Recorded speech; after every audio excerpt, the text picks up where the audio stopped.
KineMaster open ചെയ്യാം. ഒരു പുതിയ പ്രോജക്റ്റിനായി ക്രിയേറ്റ് ന്യൂ കൊടുക്കുക. 9:16 എന്ന ഈ ആസ്പെക്ട് റേഷ്യോ സെലക്ട് ചെയ്യുക. അഡ്വാൻസ്ഡ് ഇവിടെ ക്ലിക്ക് ചെയ്യുക. Photo display mode fill screen ആക്കി മാറ്റുക. ഡിഫാൾട്ട് ഫോട്ടോ ഡ്യൂറേഷൻ 3.5 സെക്കൻഡായി സെറ്റ് ചെയ്യുക. ഡിഫാൾട്ട് ട്രാൻസിഷൻ ഡ്യൂറേഷൻ 1.5 സെക്കൻഡായും സെറ്റ് ചെയ്യുക. ക്രിയേറ്റ് കൊടുക്കുക. നിങ്ങളുടെ ഇമേജ് ഫോൾഡറിൽ നിന്നും വീഡിയോയിലേക്ക് വരേണ്ടതായ ഇമേജുകളെല്ലാം ഒന്നൊന്നായി ഓപ്പൺ ചെയ്യുക. ഇവിടെ നാം 9 ഇമേജുകളാണ് ഓപ്പൺ ചെയ്തിട്ടുള്ളത്. ഈ എഡിറ്റിംഗിനായി ഉപയോഗിച്ചിട്ടുള്ള ട്രാൻസിഷൻ എഫക്റ്റിന് വേണ്ടി ഈ അസറ്റ് സ്റ്റോർ ബട്ടണിൽ ക്ലിക്ക് ചെയ്യുക. ട്രാൻസിഷന്റേതായ ഈ ബട്ടണിൽ ക്ലിക്ക് ചെയ്യുക. ഈ ഓപ്ഷൻസിൽ നിന്നും വൈപ്പ് സെലക്ട് ചെയ്യുക.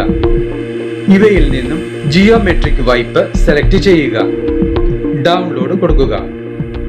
ഇപ്പോൾ ഈ എഫക്റ്റ് നിങ്ങളുടെ KineMasterലേക്ക് ഇൻസ്റ്റാൾ ചെയ്യപ്പെട്ടിട്ടുണ്ട്. അസറ്റ് സ്റ്റോർ ക്ലോസ് ചെയ്യാം. ആദ്യത്തെ ട്രാൻസിഷൻ പോയിന്റിൽ ക്ലിക്ക് ചെയ്യുക. ജിയോമെട്രിക് വൈപ്പ് സെലക്ട് ചെയ്യുക. ഇവിടെ നമുക്ക് വ്യത്യസ്ത തരത്തിലുള്ള 8 എഫക്റ്റുകൾ ലഭ്യമാണ്. ഇവിടെ നമുക്ക് ഒന്നാമത്തെ ഈ എഫക്റ്റ് തന്നെ സെലക്ട് ചെയ്ത് നൽകാം. ബാക്കിയുള്ള എല്ലാ ട്രാൻസിഷൻ പോയിന്റുകളിലും ഒന്നൊന്നായി ക്ലിക്ക് ചെയ്ത് ജിയോമെട്രിക് വൈപ്പിൽ നിന്നും നിങ്ങൾക്ക് ഇഷ്ടമുള്ള എഫക്റ്റുകൾ സെലക്ട് ചെയ്ത് നൽകുക.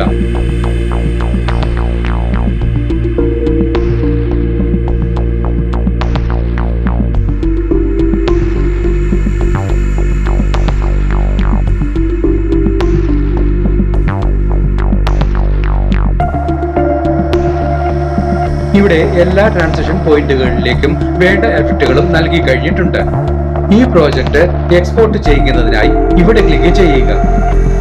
സേവ് ആസ് വീഡിയോ കൊടുക്കുക. എക്സ്പോർട്ടിംഗ് കഴിഞ്ഞിട്ടുണ്ട്. ഈ വിൻഡോ ക്ലോസ് ചെയ്ത് പ്രോജക്റ്റിലേക്ക് തിരികെ എത്താം.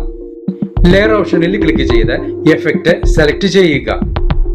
ബേസിക് എഫക്ട്സ് സെലക്ട് ചെയ്യുക. ഗൗസിയൻ ബ്ലർ സെലക്ട് ചെയ്യുക. സ്ക്രീനിൽ നിന്നും ഈ മാസ്ക് ബാക്ക്ഗ്രൗണ്ട് പൂർണ്ണമായും മറയുന്ന രീതിയിൽ എൻലാർജ് ചെയ്ത് വെക്കുക. ടൈം ലൈനിൽ നിന്നും ഈ ലെയറിന്റെ ഡ്യൂറേഷൻ മുകളിലത്തെ ഇമേജ് ലെയറുകളുടെ മൊത്തം ഡ്യൂറേഷന് അനുസൃതമായി എക്സ്റ്റെൻഡ് ചെയ്ത് വെക്കുക. നിങ്ങൾക്ക് ലഭ്യമായിട്ടുള്ള ട്രാൻസ്പെറന്റ് ഇമേജ് ലെയർ ഓപ്പൺ ചെയ്യുക. ഈ എഡിറ്റിംഗിനായി ഉപയോഗിച്ചിട്ടുള്ള ഇത്തരം എല്ലാവിധ മെറ്റീരിയൽസിനുമായി ഡിസ്ക്രിപ്ഷൻ ബോക്സ് കാണുക. സ്പ്ലിറ്റ് സ്ക്രീൻ സെലക്ട് ചെയ്യുക. റെക്ടാംഗിൾ കൊടുക്കുക. ഈ ലെയറിന്റെ ഡ്യൂറേഷനും മറ്റു ലെയറുകളുടെ ഡ്യൂറേഷന് അനുസൃതമായി എക്സ്റ്റെൻഡ് ചെയ്ത് വെക്കുക. നിങ്ങളുടെ KineMaster ഫോൾഡറിൽ നിന്നും ഇപ്പോൾ നാം എക്സ്പോർട്ട് ചെയ്ത ഫയൽ ഓപ്പൺ ചെയ്യുക. ഈ വീഡിയോ ഫയൽ സ്ക്രീനിന്റെ ഏകദേശം മധ്യഭാഗത്തായി കൊണ്ടുവന്ന് ഒരൽപ്പം റെഡ്യൂസ് ചെയ്ത് നിങ്ങൾക്ക് വേണ്ട രീതിയിൽ ചെരിച്ചു വെക്കുക. നിങ്ങൾക്ക് ലഭ്യമായിട്ടുള്ള ബോർഡർ ലൈൻ ഇമേജ് ഓപ്പൺ ചെയ്യുക. ഈ ഇമേജ് വീഡിയോ ഫയലിന് ചുറ്റുമായി ഒരു ബോർഡർ ലൈൻ പോലെ വരുന്ന രീതിയിൽ സൈസ് അഡ്ജസ്റ്റ് ചെയ്ത് വെക്കുക. ഈ ലെയറിന്റെ ഡ്യൂറേഷനും മറ്റുള്ള ലെയറുകളുടെ ഡ്യൂറേഷന് അനുസൃതമായി എക്സ്റ്റെൻഡ് ചെയ്ത് വെക്കുക. നിങ്ങൾക്ക് ലഭ്യമായിട്ടുള്ള പാർട്ടിക്കിൾ വീഡിയോ ടെംപ്ലേറ്റ് ഓപ്പൺ ചെയ്യുക. ഓപ്ഷൻ ബാറിൽ നിന്നും സ്പ്ലിറ്റ് സ്ക്രീൻ സെലക്ട് ചെയ്യുക. റെക്ടാംഗിൾ കൊടുക്കുക. ഓപ്ഷൻ ബാറിൽ നിന്നും ബ്ലെൻഡിംഗ് സെലക്ട് ചെയ്യുക. ഇവയിൽ നിന്നും ബ്ലെൻഡിംഗ് ഒപ്പാസിറ്റിയായി സ്ക്രീൻ സെലക്ട് ചെയ്യുക. നിങ്ങൾക്ക് ലഭ്യമായിട്ടുള്ള ബോർഡർ ലൈൻ ഇമേജ് ഓപ്പൺ ചെയ്യുക. സ്പ്ലിറ്റ് സ്ക്രീൻ സെലക്ട് ചെയ്യുക. റെക്ടാംഗിൾ കൊടുക്കുക.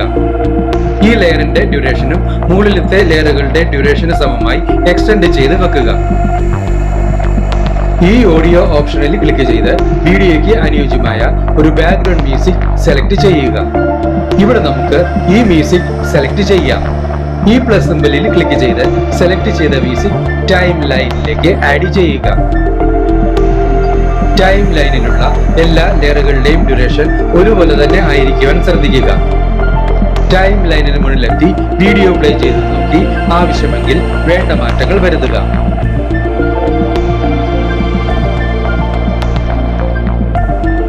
ഈ വീഡിയോ നിങ്ങൾക്ക് ഇഷ്ടപ്പെട്ടുവെങ്കിൽ ലൈക്ക് ചെയ്യുക, ഷെയർ ചെയ്യുക, കമന്റ് ചെയ്യുക. ഒപ്പം കൂടുതൽ വീഡിയോകൾക്കായി സബ്സ്ക്രൈബ് ചെയ്യുവാനും മറക്കരുതേ എന്ന് പ്രത്യേകം ഓർമ്മിപ്പിക്കുന്നു.